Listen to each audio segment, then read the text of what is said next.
Hey guys, Jengar here. Welcome to today's premium review in which we are taking a look at the American YP-38, sitting at 3.0 beta rating and replacing the old XP-38G. This one is unique. A Lightnings of course, as you may have known from my older videos. I really like the looks of the Lightnings. They are fantastic and I love them. But they are quite similar in a way, right? I mean, the engine power improves, the performance improves, and stuff like that. So you get better and better performing Lightnings, but they all have the same gun setup, for example, the same basic layout, and also the same basic flight style, although some perform better than others due to better engine and details to the plane that have been improved and worked upon. But this one is quite unique in its setup because it does have a 37mm gun and then two 50 cals and two 7.62mm, I think it was. And this setup is unique. You have a big gun to make big explosions. Of course, the Americans do have a few other planes like the Aero Cobras and the King Cobras with bigger calibers, and there's more to mention. But it's nice on a Lightning, although, a 20mm with 140 rounds is also okay. This 15 round 37mm does create a unique Lightning, and I quite like that. Is it actually worth your money is then the question, of course, and we're going to have to look at that. We're going to have to look at the performance and all that jazz and see what this plane can actually do at a 3.0 beta rating. Now let's look at the speeds first in this plane. The maximum speed at sea level without WEP is 506 kilometers an hour, and with WEP at 532. At 4,500 meters this is 469 kilometers an hour without WEP and 491 with. And finally at 6,500 meters they'll go up to 434 without WEP and 458 with. Now these speeds are decent at this beta rating 3.0. Not the best, but also far from the worst. So it has decent speed, and it can definitely run away from a good many planes at this beta rating. Up tiers is going to be a little stiff on the straight line speed, but okay, it's not a bad performer in the speed department. Top speed in a dive in this Lightning is also quite nice, with a red line at 751 kilometers an hour and a rip speed around 840. Now this is another one of those examples where the rip speed and the red line lay about 91 kilometers apart, so very close to 100, which is what most planes have, somewhere in this range between 90 and 110 kilometers an hour difference between those two. And that is good. So you do have some time when you, cross the red line to get out of the dive and to make sure you don't rip apart. Plane also seems to be quite forgiving in that it doesn't have a small maneuver or a small pull on an elevator or a aileron that you immediately lose a wing at those speeds. Doesn't happen. It's quite sturdy and it doesn't fall apart even beyond the red line very easily. But when you meet that hard rip speed at 840, she's gonna rip, even if you hold that still.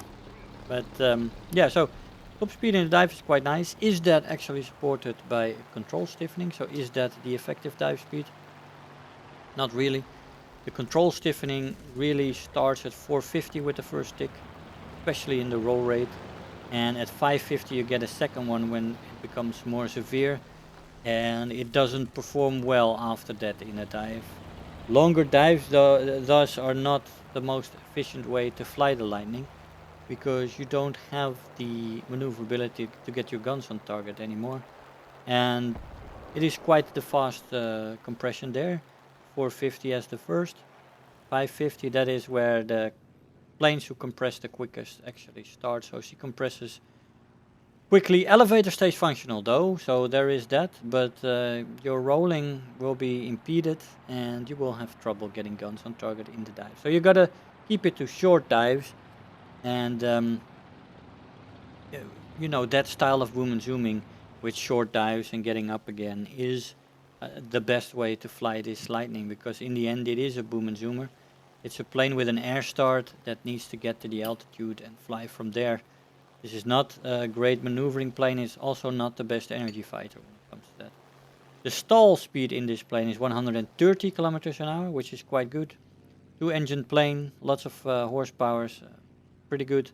In the vertical, decent actually, because it's also a big plane, so there's a lot of drag, and you lose your speed quicker than some, especially the dedicated energy fighters.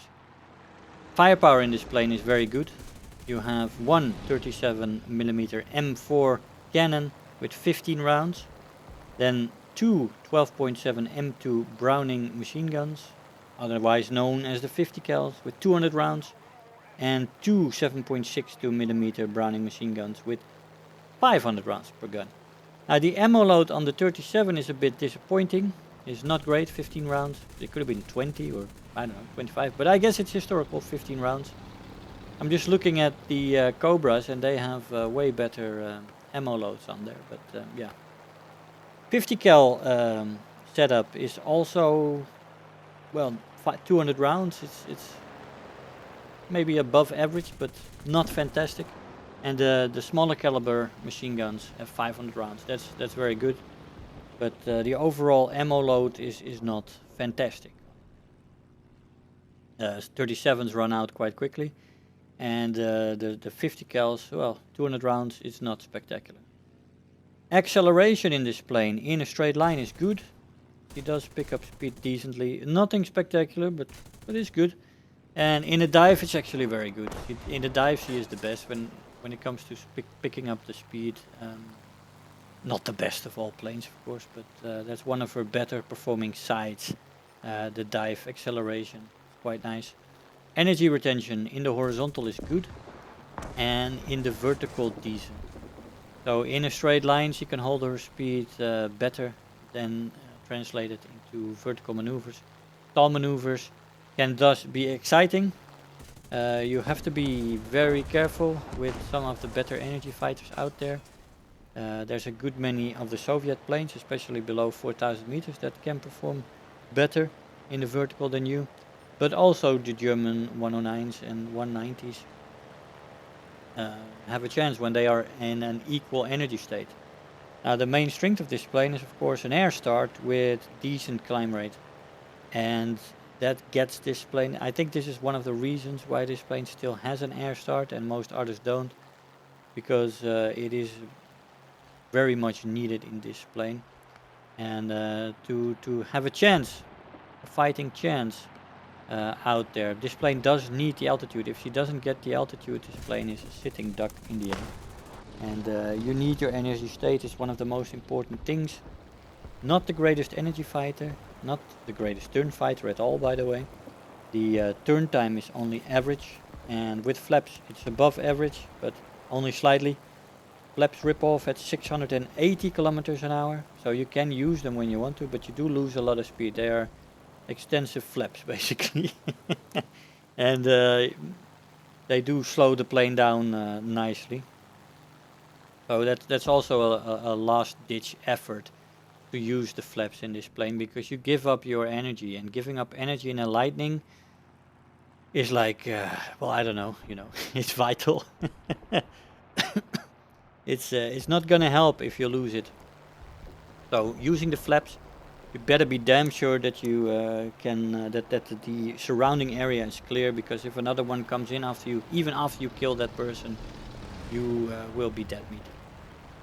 Roll rate is also average, not spectacular. There's a window around 400 kilometers an hour where it is might be slightly above average, but no, it never anywhere gets to decent. So yeah, the roll rate is distinctly average. So the overall maneuverability thus is also average in this early Lightning. Overheating in this plane is present, but it is definitely manageable. It cools off fairly easy, so you know it does run up with web usage, especially the temperatures. But she cools off easily, so I had no issues with overheating in this plane. Nothing too terrible, even on hotter maps like this. Durability in this plane is average. It's a big target. It doesn't fly too well with damage either. So yeah, difficult to get this plane home sometimes when she's heavily damaged. He does have 2 engines though, so there is that advantage. If one gets shot, you still have another engine to get home. That's an advantage on other planes, but there's a few American planes that are more sturdy than this one. That's for sure. But yeah, so this plane, man, I like it for its uniqueness.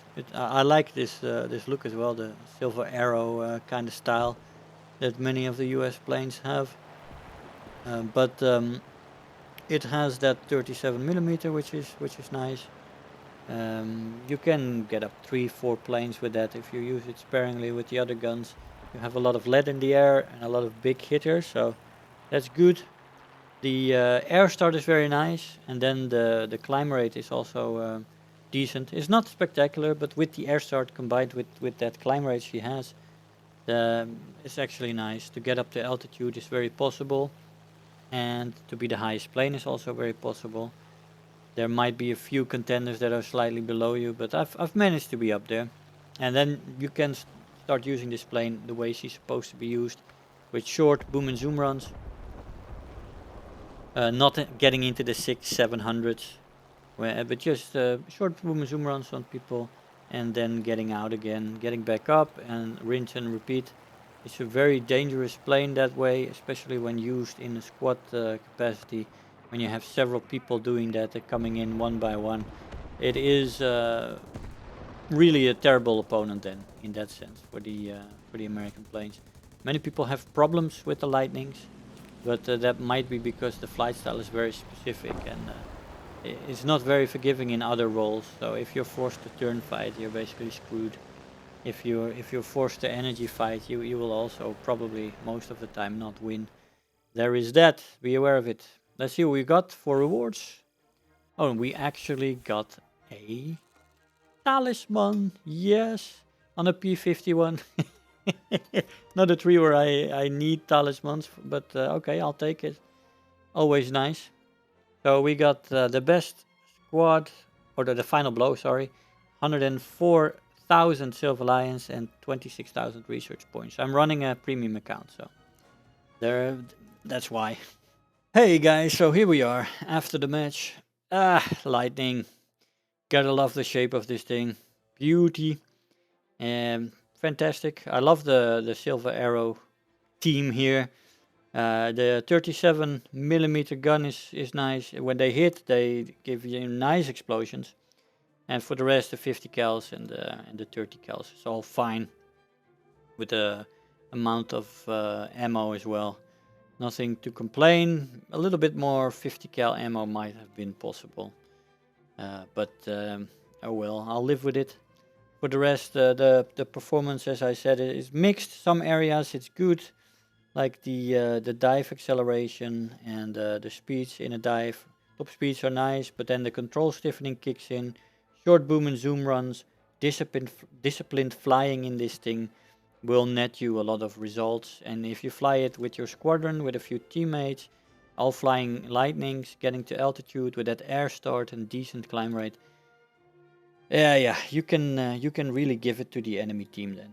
And it's a great plane early on. So yeah, nice to see it in game. It's a unique Lightning with that 37. Most of the others have all of the others have the same gun setup. So I like the uniqueness of this one.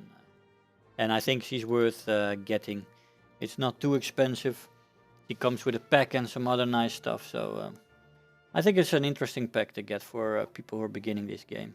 And the flight style is quite specific, and you got to be disciplined in that role. That might be difficult for new players, but yeah, definitely worth your money, this plane. Guys, I hope you enjoyed the video. I want to thank you all for watching, and I'll see you guys next time. Bye-bye. If you're new here, make sure to hit the subscribe button, become part of this community. If you are already a subscriber, don't forget to like the video, do leave me a comment, and if you really feel like helping out today, make sure to share the video with your friends and let them know about the channel.